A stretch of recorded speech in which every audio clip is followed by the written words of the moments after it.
Sorry का biscuit. Poonam मुंह फुलाए चुपचाप नजरें झुकाए श्रीकांत के सामने से आना जाना कर रही थी, पर न श्रीकांत में हिम्मत थी कि उसकी आंखों के अंगारों को देख सके और न पूनम चाहती थी कि श्रीधर के मन के सवालों के जवाब देना।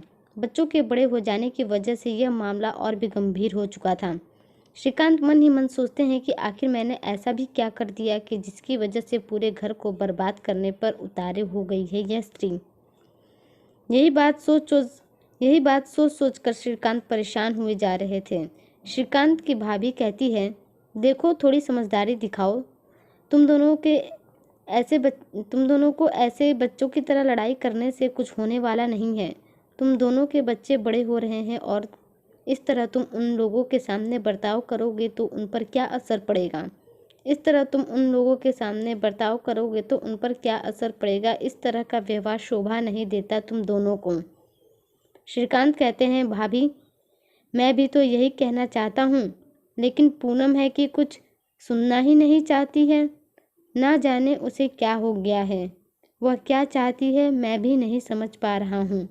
भाभी कहती है, देखो श्रीकांत, एक दूसरे से बातें करने से ही किसी भी समस्या का समाधान निकलता है। आखिर बात क्या है मुझे भी तो कोई बताए। श्रीकांत कहते हैं, भाभी ऐसी कोई भी बात नहीं है, बस तिल का ताड़ बना दिया है पूनम ने।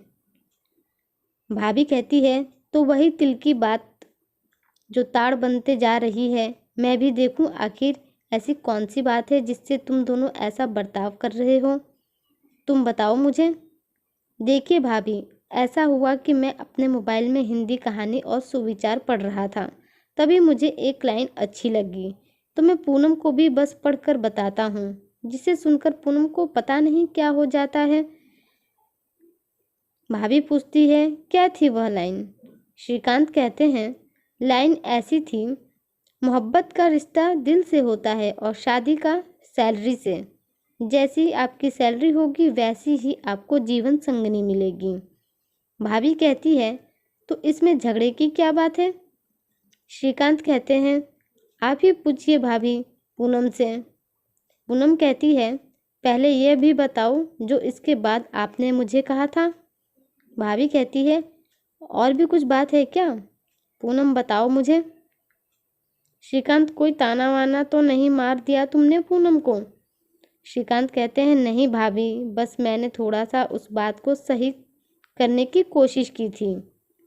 भाभी कहती है, क्या सही करने की कोशिश की थी तुमने, तो मुझे भी बताओ जरा।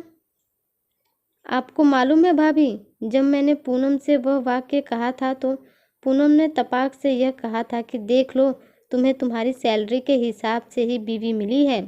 तो मैंने उसे बस इतना ही कहा कि जब हमारी शादी हुई थी तो मेरी सैलरी 1500 थी, तभी से इसने बवाल मचा रखा है।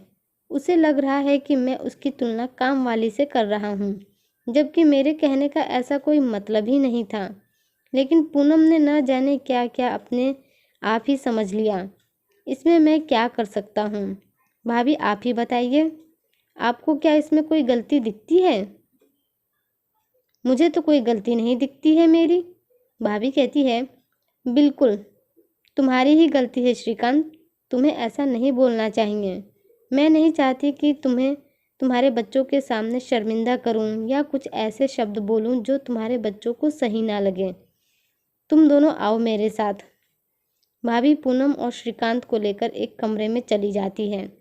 भाभी को गुस्सा होते हुए देख पूनम हैरान रह जाती है, क्योंकि भाभी को इससे पहले पूनम ने कभी भी ऐसे गुस्से में नहीं देखा था।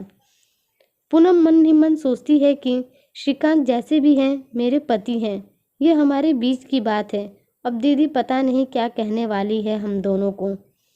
देखो श्रीकांत, मेरा तुम दोनों को बाहर से कमरे में लेकर आने से मेरा मतलब यह नहीं है कि मैं तुम्हें कुछ डांटूंगी, नहीं, बल्कि मेरा मानना यह है कि एक सुलझे हुए पति पत्नी की दृष्टि घर की सारी उलझनों को सुलझाने में सक्षम होती है।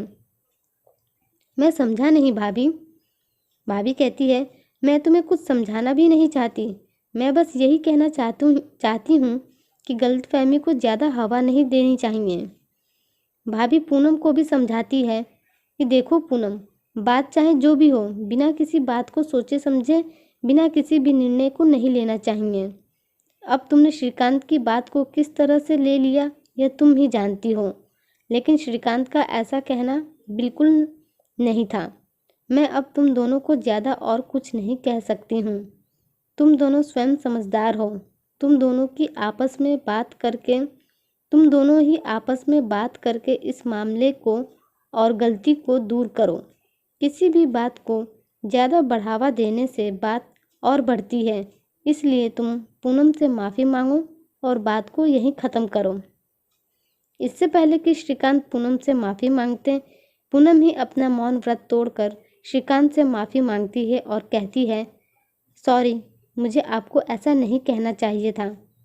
मेरी वजह से इतनी बड़ी गलती हो गई।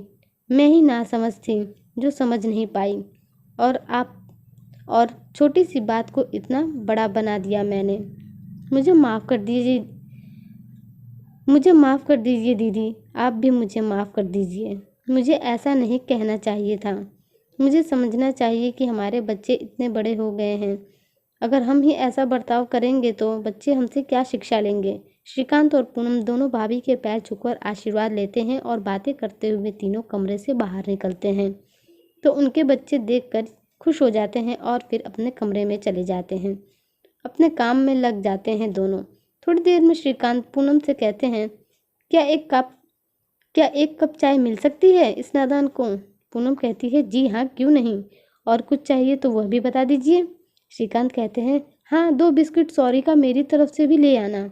श्रीकांत की यह बातें सुनकर पूनम के चेहरे पर मुस्कान आ जाती है और वह मुस्कुराते हुए चाय बनाने लगती है।